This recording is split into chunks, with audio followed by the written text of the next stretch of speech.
ঘটনাটা হয়েছে আমাকে ফেসবুকে একজনা যোগাযোগ করে হাই লিখে পাঠাই, নিয়ে বলে যে হাই আমি মামুনি। তো আমি বললাম, আমাকে বলছে যে তুমি চিনতে পারছো? আমি বললাম যে না আমি চিনতে পারছি না। তারপরেও বলছে যে আমি মামুনি বলছি। আমি চিনতে পারছি না, আমার কাছে সব ডকুমেন্টস আছে, প্রুফ। বলছে আমি টিঙ্কু বলে একটা ছেলে আছে, বলছে আমি ওর জিএফ বলছি। তো আমি বললাম হ্যাঁ এবার বুঝতে পেরেছি। তো ওই টিঙ্কু বলে ছেলেটার কাছ থেকে 80,000 টাকা নিয়ে তাকে ঠকিয়েছে। তো তার সঙ্গে কোনো রিলেশন নাই, কিন্তু টিঙ্কুর মুখেই শোনা যে মামুনি বলে একটা মেয়েকে ও ভালোবাসে। নিয়ে আমার সঙ্গে ও কী করে বন্ধুত্ব করে ফেসবুকে। বন্ধুত্ব করার পর আমিও বন্ধুত্ব করার পর ওকে বলি যে ঠিক আছে তুমি যদি টিঙ্কুর গার্লফ্রেন্ড ছিল, টিঙ্কু ছাড়লো কেন? বলছে না টিঙ্কুকে আমি ছেড়ে দিয়েছি, আমার বাড়িতে চাপ আছে, আমার মা বাবা মারা গেছে, আর আমি দুর্গাপুরের বাড়ি বিক্রি করে দিয়েছি, কলকাতায় থাকি। নিয়ে আমি বললাম তোমার ফটো পাঠাও। তো আমাকে ফটো পাঠালো গাদ্দা। মানে যে ফটোটা পাঠালো, এখন যে বর্ধমানের যে মেয়েটা আছে যে অভিযোগ করলো আপনাদেরকে, এখন আমি সেইটাকে তাকে চিনতে পেরে আমার কোনো একটা মাধ্যমে আমি তার সঙ্গে যোগাযোগ করি, তাদের ফ্যামিলির সঙ্গে যোগাযোগ করার পর আমি যখন এই ফটোটা তাকে ডেকে এনে দেখাই, তো সে কিন্তু দেখি যে সেটাই।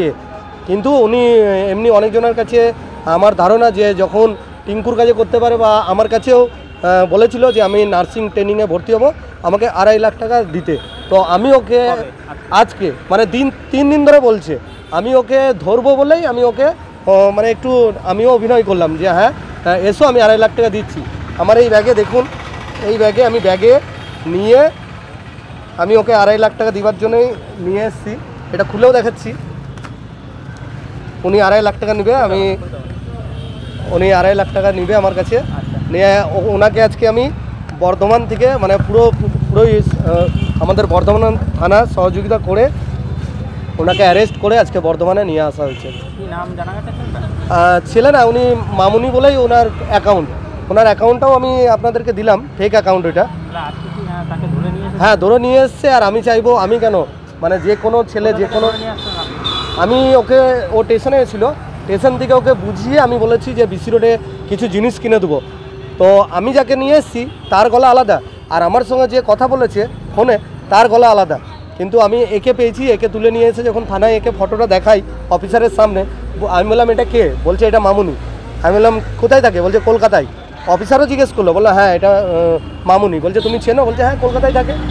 আমি যখন অরিজিনাল মানে ব্যক্তিটাকে ডেকে যখন তাকে মানে ডাকা করালাম, ওনাকে তখন বর্ধমান থানা থেকে ওনাকে লক আপ করলো। আমি চাই যে ওর কঠোর শাস্তি হোক আর তদন্ত হোক। এর পিছনে মনে হয় অনেক বড় একটা জড়িত আছে, অনেক মানে যেটাকে বলে র্যাকেট জড়িত আছে। আজকে হয়তো ইনার সঙ্গে করেছে, কালকে হয়তো আরও অনেক ছেলের সঙ্গে করতে পারে, বা আরও অনেকজনের সঙ্গে এমনি করতে পারে। কিন্তু এইটা যাতে না হয়, এগুলো বন্ধ হয়। আজকে একটা মেয়ে যার সঙ্গে করেছে ও আমার বোনের মতন। আজকে আমি যোগাযোগ ওই ফটোটা পেয়েছিলাম বলে আমি বুঝতে পেরেছি, বলে যোগাযোগ হয়েছে বলে আমি নিজে তদন্ত করে হাতে নিয়ে আমারও জীবনে আমি যে আজকে ওকে নিয়ে এসেছি, ওকে ভুলিয়ে স্টেশনের আশেপাশে ওর কোনো লোকও হতে পারতো, আমাকে সে হয়তো প্রাণেও মারতে পারতো, বা টাকাটা যদি সত্যি অরিজিনাল ও টাকাটা নিয়ে পালিয়ে যেত, ওখানে আমার মৃত্যুও হতে পারতো।